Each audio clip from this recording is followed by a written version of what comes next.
Aujourd'hui, les exigences du métier de commercial sont en forte augmentation. Et la raison est toute simple.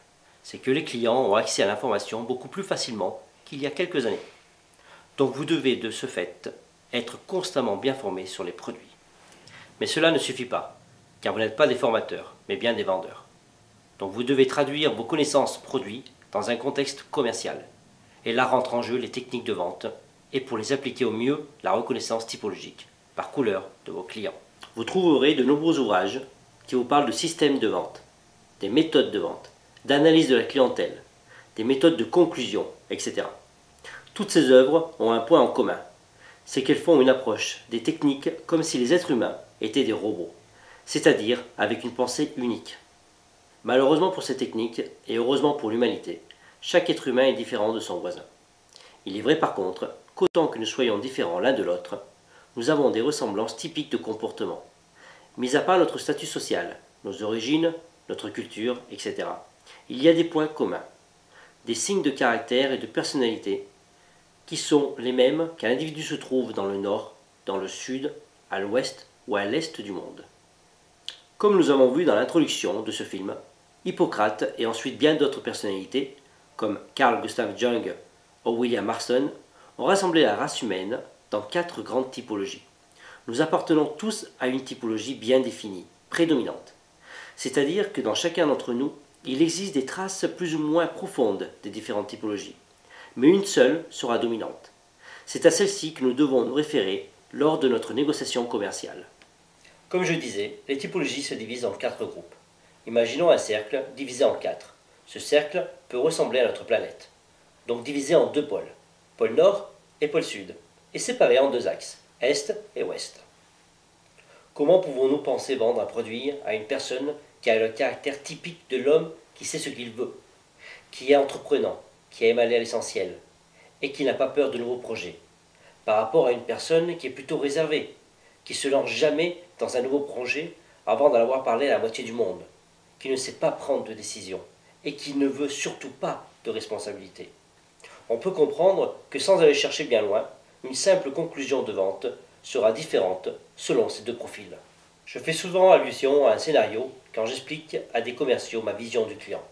C'est-à-dire que je prends une image afin d'expliquer le comportement des clients. Prenons l'exemple d'une piscine avec un groupe d'enfants, dont nous sommes les responsables. Notre activité consiste à convaincre les enfants de rentrer dans la piscine, à leur expliquer le parcours à suivre, et à leur faire comprendre quelles sont les différentes techniques de natation.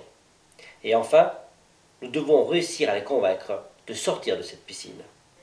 Tout d'abord, une fois que les enfants se sont changés et sont arrivés au bord de la piscine, vous allez pouvoir vérifier 2 sortes de personnalités. Ceux qui sautent directement dans l'eau et ceux qui n'osent pas se tremper. Ce sont 2 difficultés différentes. Dans le premier cas, il faut tout de suite les calmer pour partir sur un apprentissage serein. Dans le deuxième cas, il faut les convaincre de rentrer dans la piscine. Ramenez à notre client, avec la première personnalité, vous aurez des gens de typologie rouge et jaune.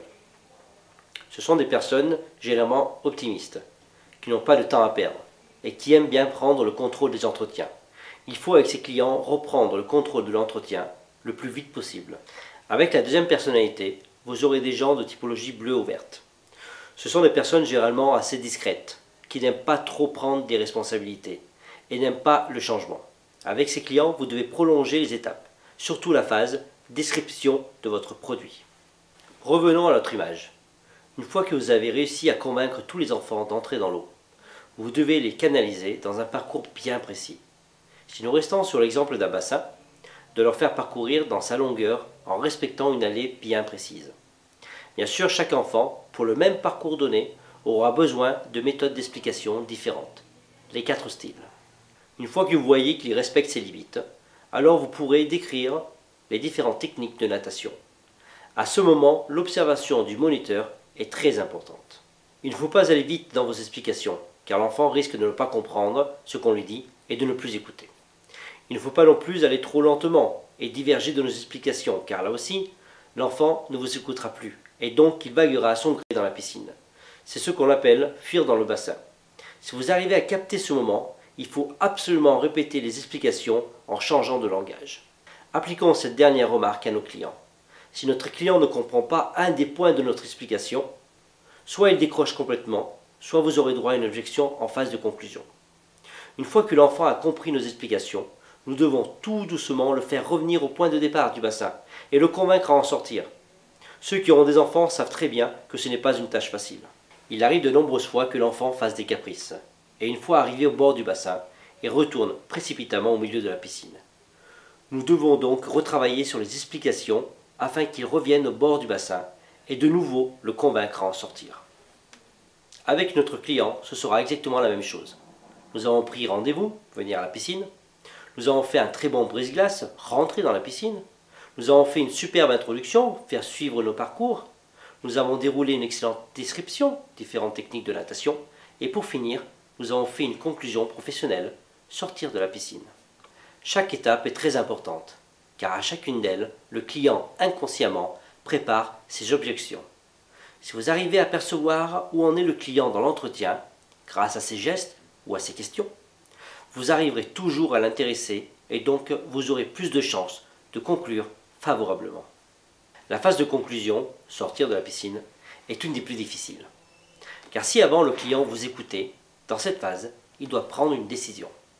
Le risque, c'est que si vous n'avez pas élaboré votre entretien selon les différentes typologies, vous pouvez être certain que le client va rapidement retourner au milieu de la piscine.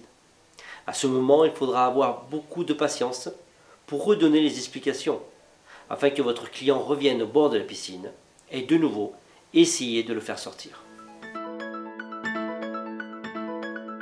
Avec cet exemple, j'ai voulu vous faire comprendre 4 phases importantes de la vente.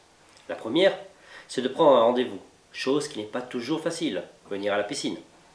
La deuxième, rompre ce que l'on nomme la glace et commencer notre introduction, convaincre l'enfant à s'immerger dans la piscine. La troisième, ce sont nos explications, donc réussir à s'adapter aux clients afin qu'ils suivent notre parcours. Le risque est grand de les voir se perdre en cours de route. La capacité des vendeurs, c'est de repérer ce moment précis afin de récupérer immédiatement l'attention du client. Il est clair que l'enfant, dans un tel espace, a tendance pour se protéger contre toute agression à nager en s'éparpillant dans cet immense bassin. La même chose se passe pour vos clients. Dès qu'ils voient ou sentent qu'il y a un risque d'être pris au piège, ils se bloquent ou mentalement s'enfuient. Convaincre l'enfant à suivre notre parcours et à nager dans notre sens. La quatrième, et non la plus facile, c'est de convaincre les clients à adhérer au projet. Le risque, c'est qu'ils s'enfuient dans le grand bassin, ou plutôt se protègent derrière les excuses du genre « je ne signe jamais la première fois », je dois en parler à quelqu'un, etc. Là, nous devons reprendre nos explications, non pas du début, mais dans un point bien précis, qui est celui que nous avons relevé comme manque d'application de la part du client. Voilà pourquoi, durant notre vente, il est important de relever tous les gestes, signes ou comportements du client. Attention, il faut reprendre d'un point bien précis et redonner les explications sur les points forts. Mais chose importante, il faut toujours adapter ou plutôt réadapter notre discours final. Faire sortir l'enfant du bassin. Convaincre les enfants à entrer dans la piscine, leur faire suivre un parcours défini, leur expliquer les différentes techniques de natation et au final, les convaincre à sortir de l'eau pour nous rejoindre. Convaincre nos clients à nous recevoir, les intéresser à notre projet en faisant une bonne introduction, leur expliquer les différents produits susceptibles de les intéresser et pour finir, essayer de conclure. Chaque phase mérite une concentration et une attention particulière, car chacune d'elles a son importance dans l'entretien. Mais souvenez-vous qu'elles sont toutes liées.